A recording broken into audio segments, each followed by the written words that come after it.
नमस्ते, मेरा नाम जानवी अम्बेडकर है। मैं कक्षा 7वीं में अध्ययन करती हूँ। आज मैं आपको गिल्लू नाम की एक कहानी सुनाऊंगी। यह कहानी महादेवी वर्मा की है। वह कहती है, अचानक एक दिन मैं मेरे कमरे से बरामदे में जा रही थी। तब मैंने देखा कि दो कौवे गमले के आसपास चींची करके एक खेल खेल रहे हैं। निकट जाके देखा तो वहाँ पे एक छोटी सी गिलहरी की बच्ची थी। सब लोगों ने कहा कि ये घोंसले से गिर गई होगी और उसे कौवे ने चोट भी मारी थी।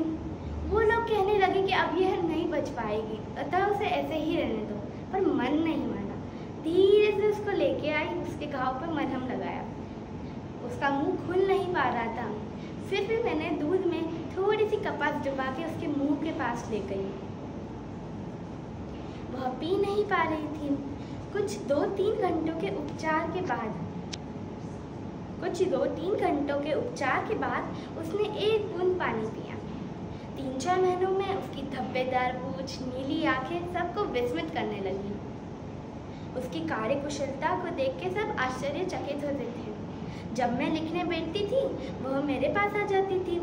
मेरे पैरों से ऊपर चढ़ती और नीचे उतरती। यह कार्य तब तक चलता रहता था जब तक मैं उसे उठाने ना चली जाऊं। मैं कभी कभी उसे पकड़ के एक बड़े से लिफाफे में रख देती थी, जिससे वह खड़ी रहती थी और जब भूख लगती थी तो चींची करके कुछ खाने को मांगती थी। मैं उसे बिस्किट या काजू दे देती थी। एक बार जब वो अपने झूले में झूल रही थी तो मैंने देखा कि बहुत सारी गिलहरियां उसके पास आ गई है और वह चींची करके कुछ न कुछ बतला रही थी। मैंने सोच लिया कि अब उसे बाहर भेजना ज़रूरी है। मैंने मेरी खिड़की खोली और वहाँ पे लगी हुई नेट हटा दी। वह दौड़ते हुए बाहर चली गई। उसने भी चैन की सांस ली। मेरे घर में बहुत सारे पशु पक्षी आए और उससे उसको बचाए रखना भी बहुत बड़ा काम था।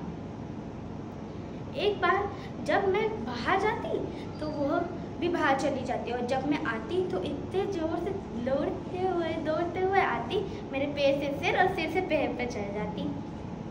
यह हमेशा का काम था। जब मैं बाहर जाऊं तो वो भी बाहर जाए और जब मैं आऊं तो वो भी आ जाए। एक बार मैं जब जा रही थी तब मोटर बाइक से हिट होने के कारण मुझे अस्पताल में रहना पड़ा। उस वक्त मेरे कमरे खुलने पर वो आ तो जाती, वो किसी और को देख के डर के सहम के उसके अंदर ही बैठ जाती थी। इसमें यहाँ पे उसका झूला था। लोग काजू तो दे जाते पर उसका मन नहीं करता था। जब मैं आई तो काजू से भरा हुआ झूला देख के मैं भी आश्चर्यचकित हो गई कि उसने अपना प्रिय खाद्य पदार्थ भी नहीं खाया। मेरी अस्वस्थता में उसने मेरी खूब मदद करी। कभी आती तो मेरे बालों को सहला के जाती, कभी कभी अपने छोटे पंजों से मेरे बालों को ऐसे सहलाती कि ऐसा लगता कि आप मुझसे जाने ही ना दो। जब गर्मी आई तो ना वो बाहर जाती ना वो झूले में बैठती। वो मेरे डेस्क के पास में एक छोटे से मटके के ऊपर बैठती थी और वहाँ पे उसे ठंडी भी लगती थी। गिलहरी की आयु सिर्फ 2 वर्ष से ज़्यादा की नहीं हो सकती। वह समय भी आ ही गया। सुबह से ना उसने कुछ खाया ना कुछ पिया। शाम की किरण आ ही गई थी। वो मेरे पास चिपक के बैठ गई, ऐसे जैसे जब वो छोटी थी। उसके पंजे इतने ठंडे हो रहे थे कि मैंने हीटर चालू कर दिया और उसे सहलाती रही। फिर भी रात की आने वाली किरण से वो नए जीवन में जागने के लिए वह हमेशा के लिए सो गई।